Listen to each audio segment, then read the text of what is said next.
Don't tell Panic. Panic should not watch this video. Anybody with Wobbuffet, XL Wobbuffet should be banned from this meta, but Charm Wobbuffet could actually be real spicy here. Welcome everybody to the Poke Battle Network. I am Silph, and today we are going into the Nayad Cup as I have the talented top tier analyst, Miss NHoff. How are you doing today, Miss NHoff? I'm doing great. Hope you are as well. Woo! I am so excited. I finished up about 16 rounds of my this first month for the first wave of Silph. So like, it's been really interesting. Now I'm getting ready to try out this new meta, this Nayad meta. Really intriguing. Have you taken a look at this cup? I've seen a little bit here and there. Obviously, it's a Silph meta, so you look a bit when it gets announced, and it looks very interesting.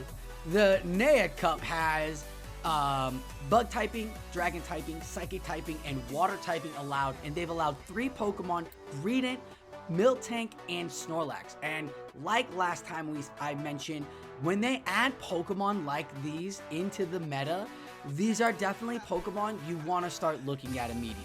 Why are they put into it?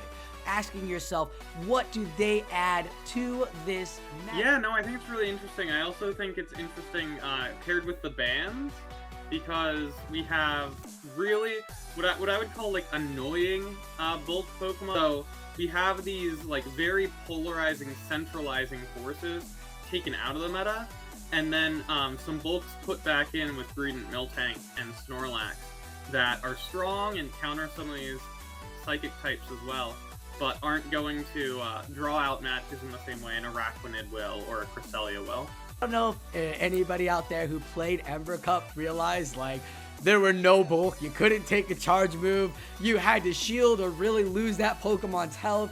Like, taking out bulk really hurts. And Lantern, Medicham, Toxapex, and Cress are 4 of the bulkiest Pokemon out there. Not to mention, you've taken out Dark typing, Fairy typing, and Rock typing as well. And Fairy typing, what do you take out with that Water Fairy? A Azumarill. You see on our left, we do go into the PVPoke, and we do look at the rankings, and they are here to be top-notch. One of the two of the top 5 out there, with Mew being the #1. Altaria, another tanky Pokemon, Jellicent, another tanky Pokemon, and then the additions of Miltank and Greedent. So it seems like tank is kind of where you need to go so far, huh? Definitely getting a bulky start. Mew's a little less bulky than the others, but still getting your bulk in on your team is super important in any Silph meta, but especially here. Look, yeah, I mean, Mew.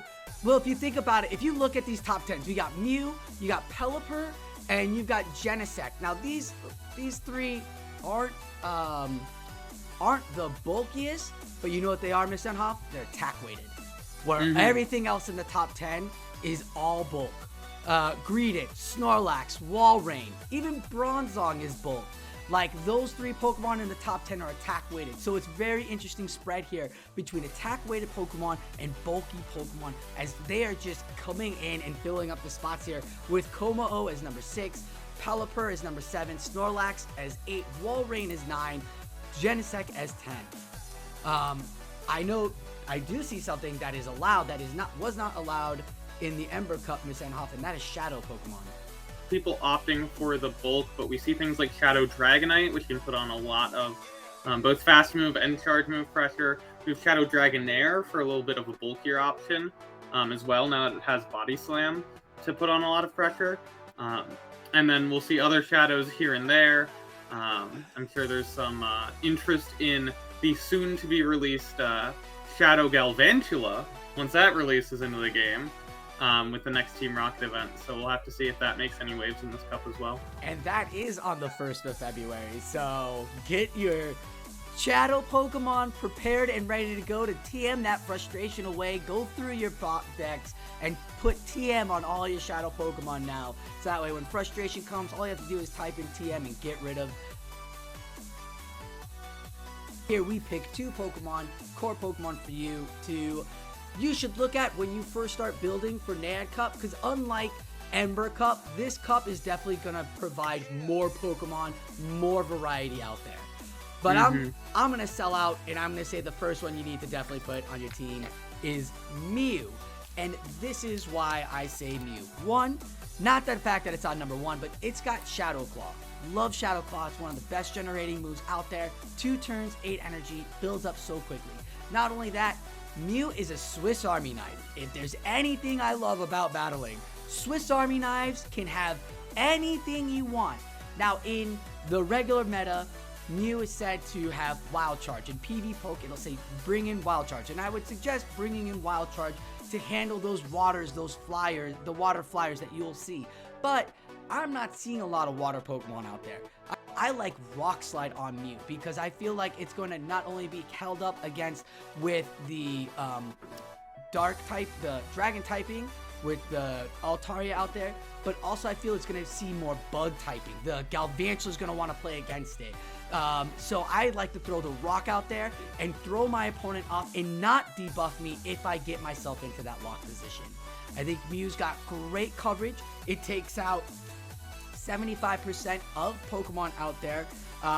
The things it's got to worry about: Snorlax, Greedent, Quagsire, Buzzwole, Kommo-o, and Kommo-o. So not too bad of the things out there.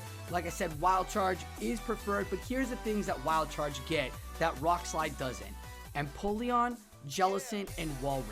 So really not losing that much of a difference. Walrein still doesn't want to see the Rock Slide. Jellicent, you're gonna have to if you see a Jellicent, it's a hard wall, it's GG. But you could definitely have some play with it. I just think that Mew doesn't need to debuff itself with that Wild Charge. Great. I think it's a Swiss Army knife.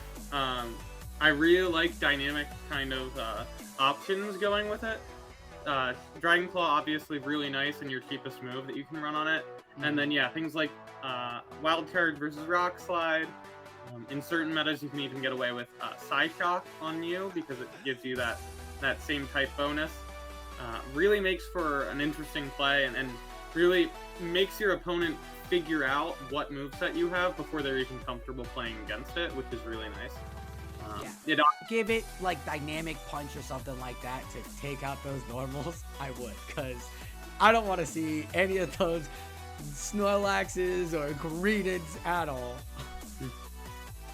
Would you like to go with your next pick, your first pick for NHoff? Normal types. We have Greedent, which is, in my opinion, the best normal type poised for this meta, specifically because of the coverage that Body Slam plus Front offers in this metagame. One of the big things I like about Greedent is the speed that it throws moves at because of that Bullet Seed Body Slam combo. And it's to the point where Greedent tends to beat any fighters that aren't remarkably bulky. So it'll struggle against something like a Medicham, it'll struggle against something like a Scrafty. But in this meta, we don't have either of those. Medicham is banned, Scrafty's not allowed, or Scrafty's banned as well because it's a dark type. So we have things like Kommo-o or Kommo-o that aren't doing fighting damage. So you have a lot of play against them because their fast moves are Dragon Claw or Dragon Tail. You have Genesect, which for your steel types, you have Genesect, which actually loses to Greedent because it's so flimsy that it faints to a couple crunches.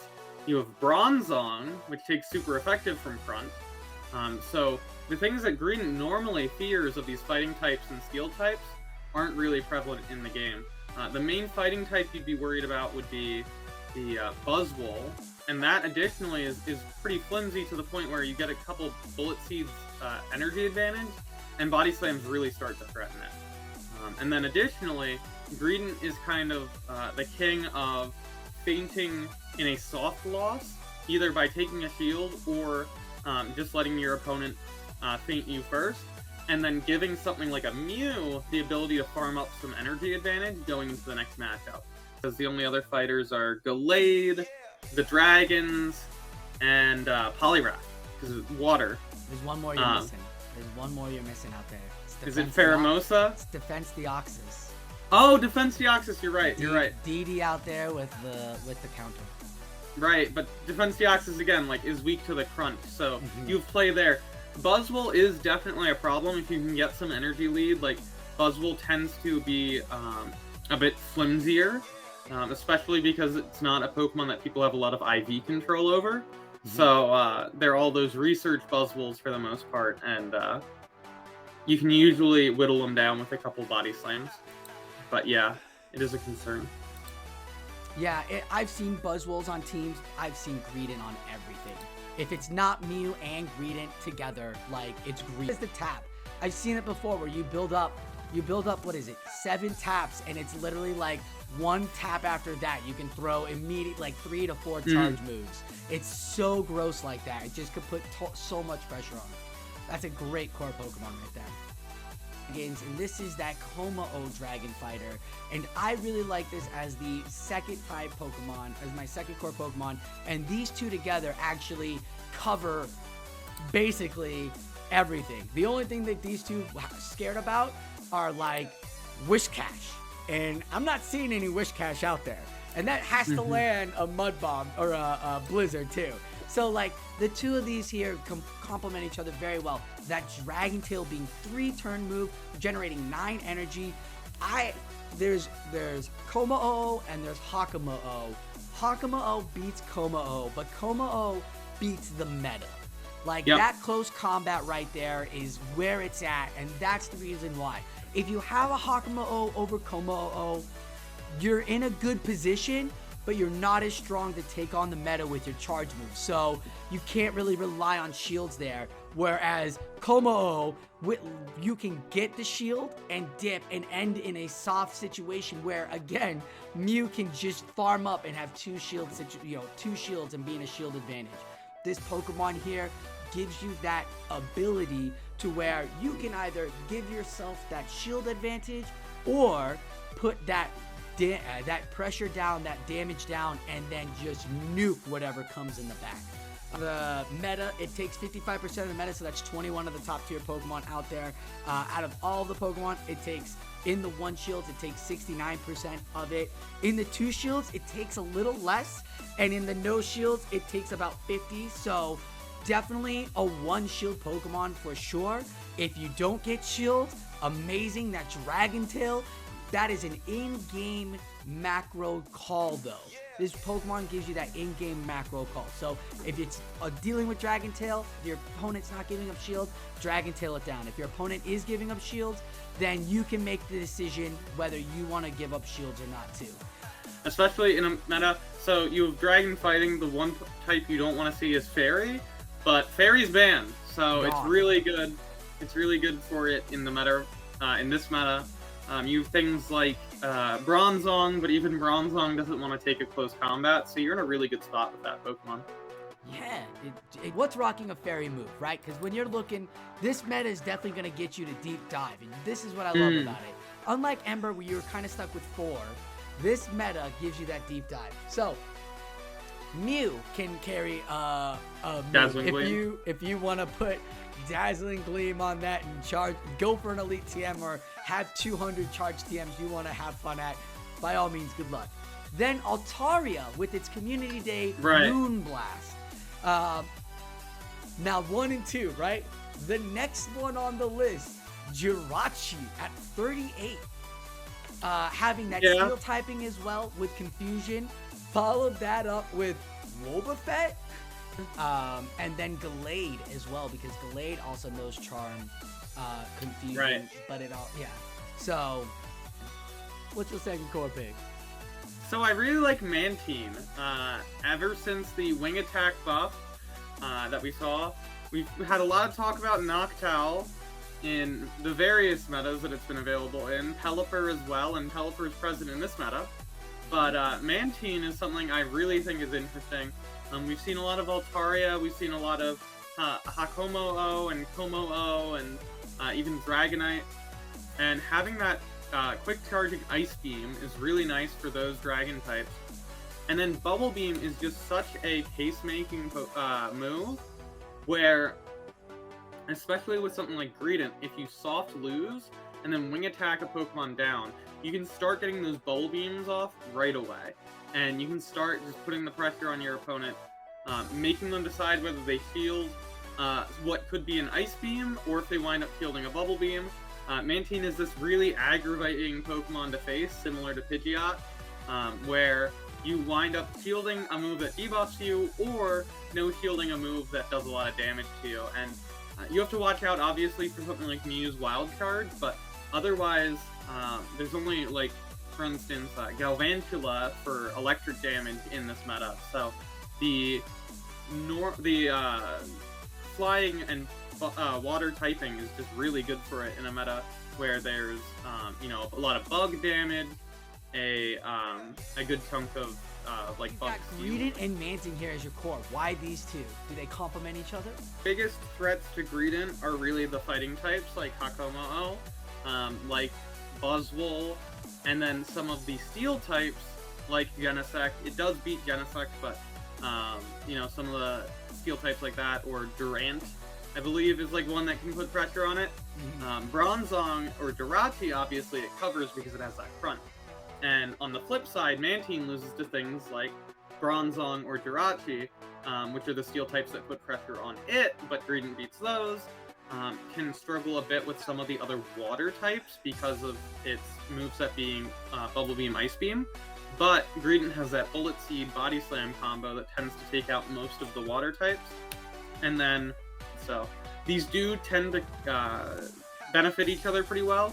And you still have instances like Mantine getting a Bubble Beam on something and then Greedent coming in. Or Greedent soft losing and then letting Mantine get an energy lead to start Bubble Beaming. This of Mew and Kommo-o. Oh my, I mean, they cover each other so well. Again, so you're gonna see Greedent on everything, right? Because it's Greedent or Snorlax or Miltank. Those normal typings are really gonna be helpful against those psychics. But I feel like Dragon Breath is just so good. It is such an underrated fast move. Well, not really underrated. Quiet. It's like a quiet assassin. It's like Swampert, right? You don't really think about it, and then it's boom right in your face. You're like, Dragon Breath is taking all of my Pokemon out. So having that Dragon Claw, having that Dragon Tail, that kind of combo on both the Mew and the Kommo-o is what I like. The fact that Mew there has ability to do Swiss Army Knife, and I'm a psychotic battler where I will burn my Elite TM to make sure I get my Rock Slide onto Mew. Like, I will do it. I will make sure to build a Mew specifically for my team that I would like to build around. Mew and Kommo-o together opens up so that I can play these double fighter actions and then play something else to put more pressure down. I definitely can see that from these two. Again, they're two of the more attack-weighted, but you can definitely accommodate for that. They help help with the team building for sure. And as a battler, it's always great to find two Pokemon that are fun to play with. Would you like to go down to the battling studio and build a team of 6 now? Yeah, let's check it out. As me and Miss NHoff head to Studio B's battling area, we are going to thank you for hanging out with us in our core picks, as we have picked some mighty fine Pokemon that could help you at the start of your team building for this Naiad Cup. This second cup of the Silph Wave 1 is gonna start this Wednesday, February 1st, so be on the lookout for that. Be sure to TM that frustration away as well, starting this Wednesday for the Team Rocket event. And also, thank you, Miss NHoff, for joining us. You can find her at GOStadium. She's one of the top analysts over there. You can also find her as the manager of Stadium Elite. I'll have all the links to where to find Miss NHoff and all of her amazing analysis down below. Be sure to hit like, subscribe to the channel, or comment on your favorite moveset for this meta to keep up with all the fun we are having here. Stay tuned for the next video where we will be showing the team building that we did in Studio B. Thank you all for watching Poke Battle Network. I am Silph, and like always, enjoy your battles.